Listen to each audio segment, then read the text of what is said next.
Hello and welcome back to the GorillaBiker. And today we're finally back on the Gixxer. Actually back on the road that I was on the day before I took out the bike and crashed it. Yeah.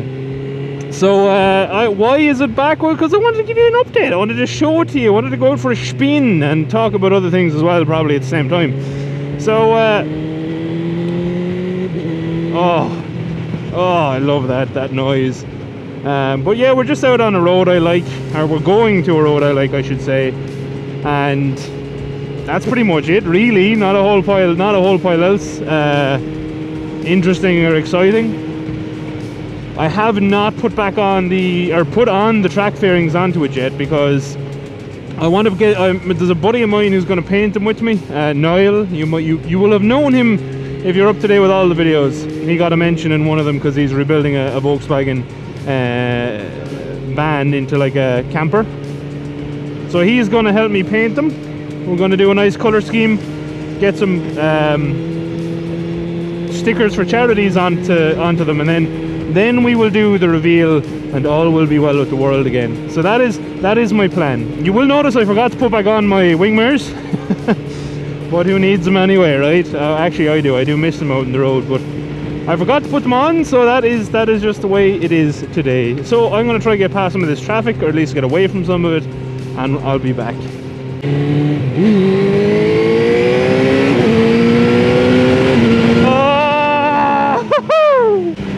Yeah, we're past the traffic, and that's one of the things I wanted to talk about. Was this Quickshifter is phenomenal. Like, I don't know what sort of wizard magician Andre is, but oh my god, it's fantastic. Like, to say that it can go on a bike that is only slightly younger than me, it's got absolutely nailed in the face by a big fly there. It can just literally fit on with a couple of wires and a very small amount of work, and look at that view. It never gets old. Never, literally never.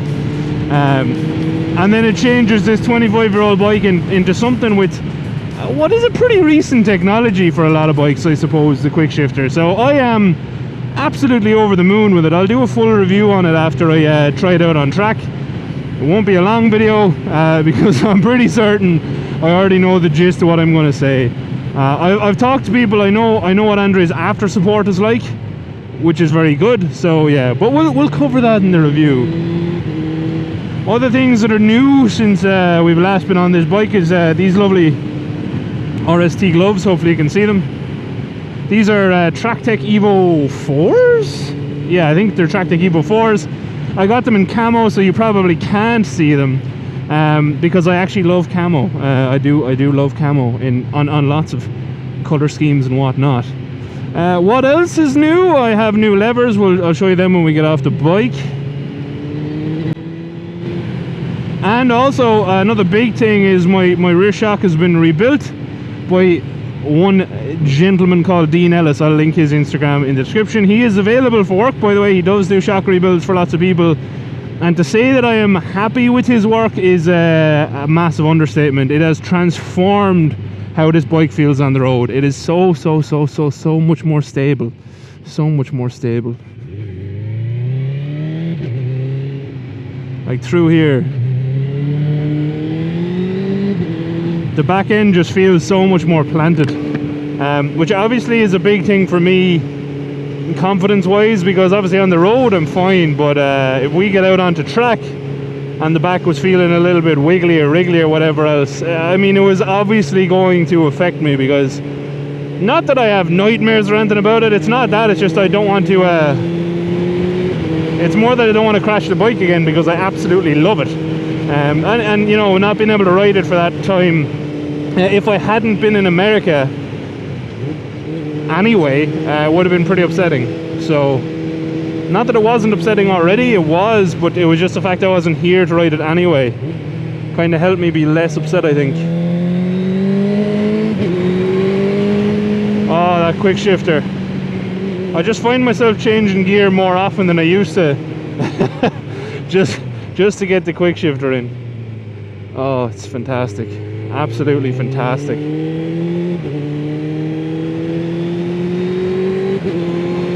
But this bike is fully sorted again. Everything that was broken is fixed. The fairing I got for the right hand side, the one that was destroyed, is absolutely perfect, and I am over the moon with that as well. I put up a post on Instagram, and it's one of the things that it's one of the things I think would have affected me most. I mean, obviously you take the chance of crashing your bike every time you take it out. It's why I was more okay with crashing on the track, because I knew it was a thing that could happen. It's just that I absolutely love the colour of this bike, and I love the stock fairings, and they're pretty much impossible to get. So some creature somewhere, maybe the alien Azu, I don't know, I'm going to make up an alien name at some point and thank that alien, but basically some creature somewhere was looking out for me, the god of bike. Maybe Rossi, although, you know, Suzuki's and whatnot.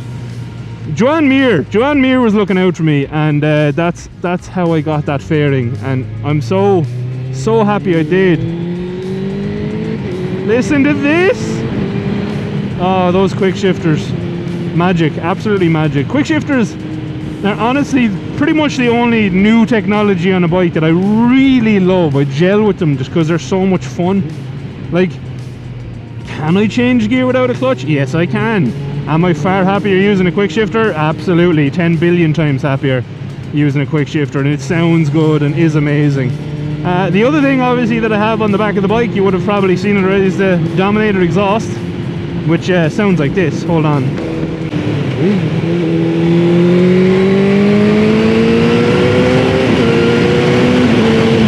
That's how it sounds. It sounds absolutely phenomenal. And it's another company I want to shout out, not because they gave me discounts, not because they even know who I am. They don't. But they're a company that obviously they have plans, they have ways to make exhaust for older bikes, and they still do. That's something that, you know, like, you can see a lot of companies, they used to make X amount. Oh, that like looks like a big fire. I don't like that. I do not like seeing that. Hopefully that's being looked at. We'll stop up here. Okay, no one behind us, we're all good. That looks like a big fire. I hope it's an intentional burn off. I don't like seeing that. I wouldn't be a fan of fire. I don't think anyone's a fan of fires really, so that's a silly statement that didn't need to be said. I don't like seeing that. But anyway, Dominator make an exhaust, which I'll show you soon. Let me stop it somewhere a bit better than there.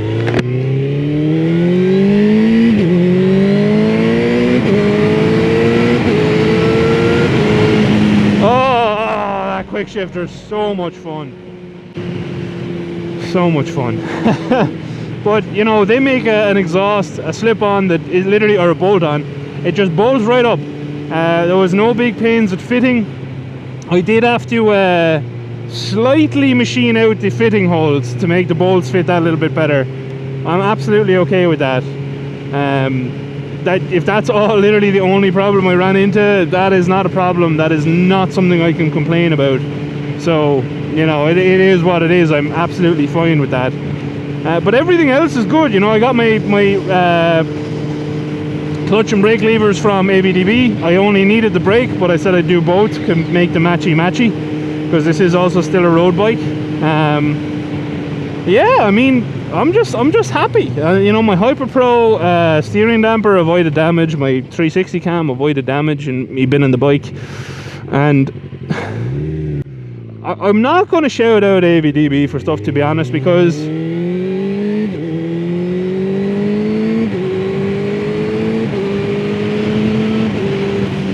it's one thing I will say is I was very disappointed with their after service on the rear sets, and I know someone else who bought them since and wasn't happy with the quality and stuff for his own ones.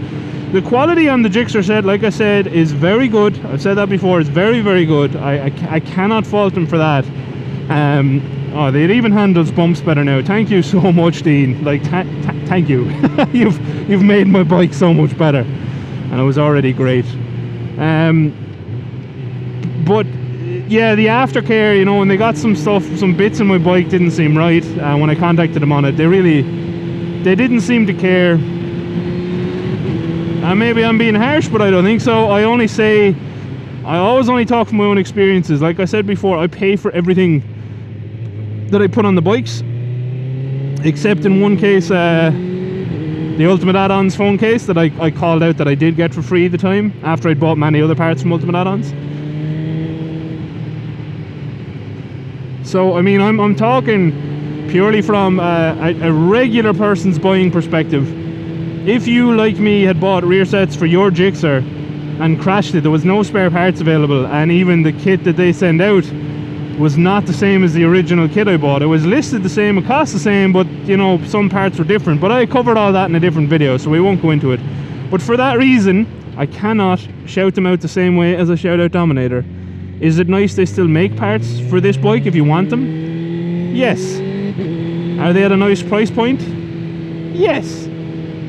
But that's not all there is to it, you know, it's got to be right. And if you're like, €200 is a lot of money to anyone, unless you're like rich, in which case you probably will not be riding around a 96 SRAD and crashing it on track. Or maybe you will, I don't know. Sounds so good now too. Look at this view. Oh, it will never ever ever ever ever ever ever ever ever ever get old. Look at that, just look at that on my bloody doorstep. Mwah. Stunning. Stunning. Stunning, eh? Beautiful. Bellissimo. It's very nice. Well, that's kind of everything I wanted to cover on the bike. We'll talk more, you know, point out the bits when we get off it. But the other thing I want to talk about, because it's hilarious, someone said to me recently, you know, and it was very, very much joking, about electric bikes. They were like, you know, why didn't you consider getting an electric bike and all that? And I know I've spoken about electric bikes before, and I'm not a naysayer. He's a bit of a greenhead, which is fair enough. Like I said, I don't have problems, and I know I'm repeating myself. But these aren't scripted. I'm making this up. But one thing that hit me is, if you're my age, and I'm 29 as of a few weeks ago, if you're my age, then since you were very young, you've been told that the world is doomed and it's all humans' fault, right? And there's nothing you can do about it because it's doomed. There's changes you can make to help it, but the world is doomed, right? And you've been told this, which is fine. I have no problem with that. But if from a young age you've been telling me the world is doomed and it's humans' fault and there's nothing I can do about it because it's too late anyway, and sure, we've after exceeding the ocean warming temperatures and everyone's going to die and it's all CO2's fault and it's because people keep burning fuel, I don't care. I'm just going to come out and say that I don't care. If there's nothing I can do about it, then why even tell me about it? The main thing I'll do is just not have kids. If the world is doomed, why would I do that? Why would I have children if it's doomed anyway and there's nothing I can do about it? And look at that view! Oh my god. I've been accused of taking cocaine before because I speak quickly, and all I'll say to whoever said that is, visit Ireland, we all speak like this. Look at that. Don't die, don't die. Okay, kept my head turned. Oh, I have the 360 cam, that probably got it. Lovely wind turbines. This road is just lovely. Yeah, I understand I ride an old bike that's pre-emissions laws and that's on carbs and that probably slings unburned fuel out the rear end, and I can't bring myself to care because this bike has paid its dues. This bike was built in a different way to newer bikes. It wasn't built in a mass factory. It was built in a factory, don't get me wrong, but not the same as modern factories that just churn out bikes and cars. And when you see the waste that goes into modern machinery, how many machines that don't last as long? This bike is nearly as old as me. Old stuff, new stuff doesn't last that long. You know, you see it in car sales lots or whatever you want to call them, and bike dealerships, and there's so much waste. There's so much waste. And that's the one thing that bothers me, is I would prefer to keep an old bike like this going. And it's also why, you know, part of this is I also got questions on, you know, you crashed it, why bother fixing it? You probably have more money, you could just buy a different bike. Yeah, I could, but I like this one. And I like fixing things. You know, I'm a mechanical engineer. I became a mechanical engineer because of an interest in mechanical things. this was just a problem to be fixed, an issue to be mended. You know, a couple of broken parts that were unfixable and needed to be repaired. But why is it that everyone thinks to go green you need to throw out all your perfectly functional older stuff and buy something new? So for me, is it not better to keep an old bike running that might need some new parts? Yeah, it might not be the cleanest thing ever because it's old and has been crashed, and it, you know, it has 20 something thousand miles on it, it's been down the road. But why would I throw out my bike? Oh, I'm in the comments. I did not realize I'd come that far. That's cool. We're now in Tipperary, believe it or not. We're pulling up here somewhere.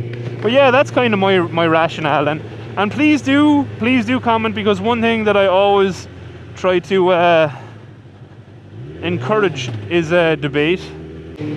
But yeah, that's just, I don't know. Please do give me your opinions in the comments. Would you not rather keep something older going? Is that not more green? And anyway, even if it is, if you know, I've seen it so many times in the last 5-6 years, longer. You know, before I was an adult working a job and trying to own a house and all that stuff that comes with being an adult. You know, I've been being told that you've ruined everything. Everyone's going to die. It's all ruined anyway, so why bother? It just doesn't make sense to me. It's not really a good motivation for people.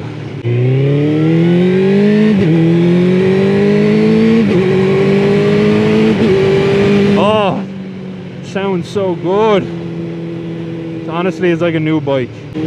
But you know, that's the kind of the other thing, and I see it a lot in the news, you know, the right to repair and all that stuff, which I think is going to become a bigger deal quite soon. Because I mean, the right to repair is all well and good, but not if you can't get parts. You know, it's as important to be able to get, oh, there we are, more big brakes, good for testing. Here we go. It's very important, because if the right to repair is there, it might mean that manufacturers have to keep spare parts going, and it might mean that third-party vendors will want to keep spare parts going for longer if there's more of an interest in them. Because, you know, it's like, if it wasn't for the likes of Dominator and stuff, you know, where would I have gotten an exhaust for this? This looks closed. But this is it. So there's the Shogun frame sliders.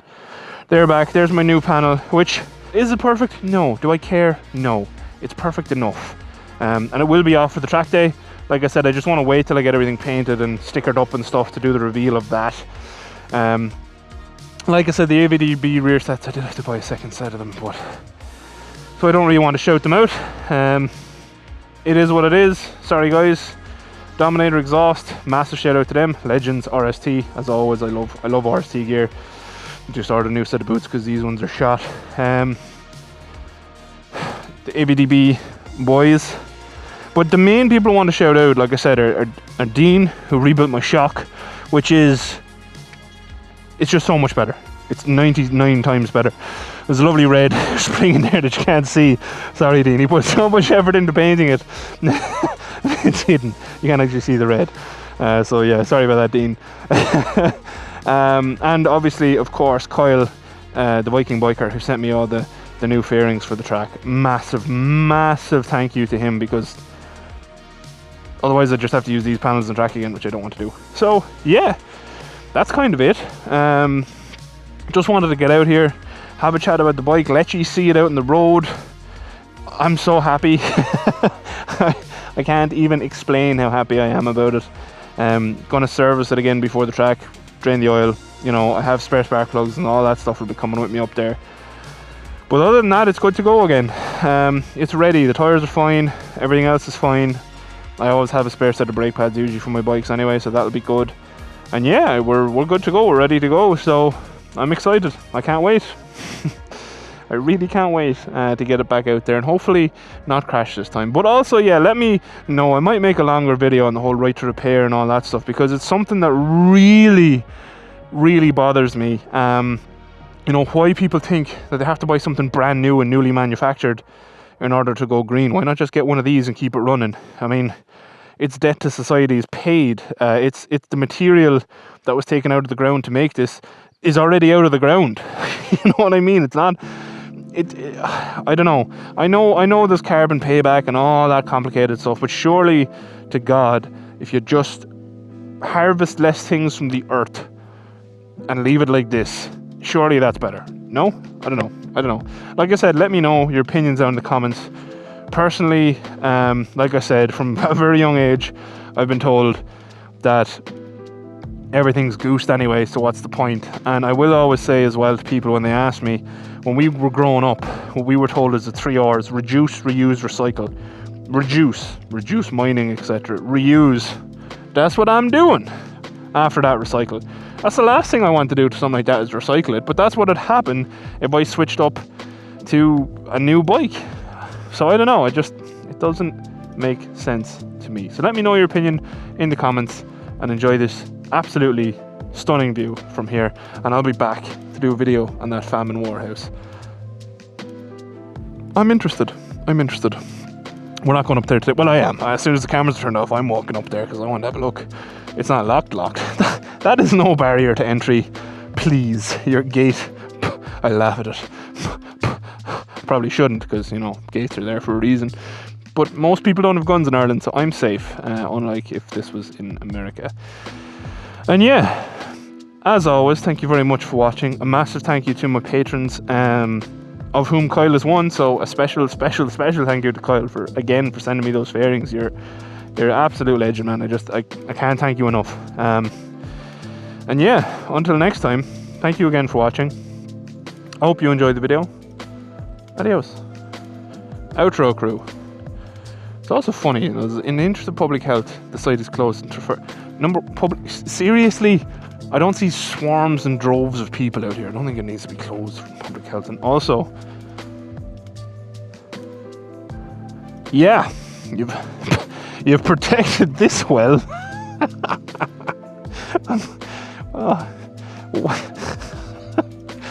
I have no words. That's top-notch security right there. Just actually, it might be. I'm a pretty big boy. Maybe I don't fit. Nope, I fit. I'm all good. So yeah, I'm going to turn these cameras off now and have a walk up there myself. Bye-bye.